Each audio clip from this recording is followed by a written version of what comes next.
senhor Alberto tomou seu retiro. O parlamento, riba o mês, ele não significa nada, no sentido que também tem reemplaçante, existe processo bacana, no caso aqui,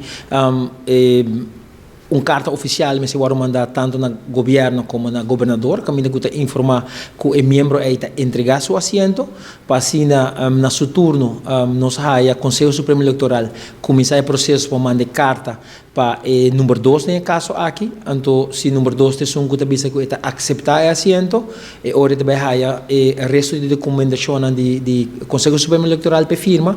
junto com o documento do Conselho Supremo Eleitoral, e me se entregar algum documento que forma o que nós chamamos de geloofsbrieven, que é carta, por exemplo, se é ambtenaar, e me se carta que te bisa mabay com o BVD firma door seu werkgever, se é de qualquer stichting, e tem comanda bisa não tem contrato que stichting, mas me se entregar, por exemplo, seu papel de censo, e documentação que lista que é haia, que me se cumpre com ele. No momento que o parlamento haia documentação aí, o parlamento na seu turno tem uma reunião pública para a sala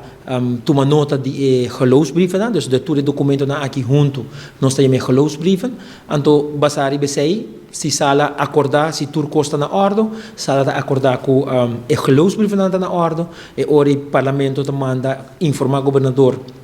que nós temos membro que a binco geloofsbrieven e o geloofsbrieven na worden goedgekeurd e ora o governador tem fecha para a pessoa por juramentar como parlamentário e de momento é parlamentário de país Aruba.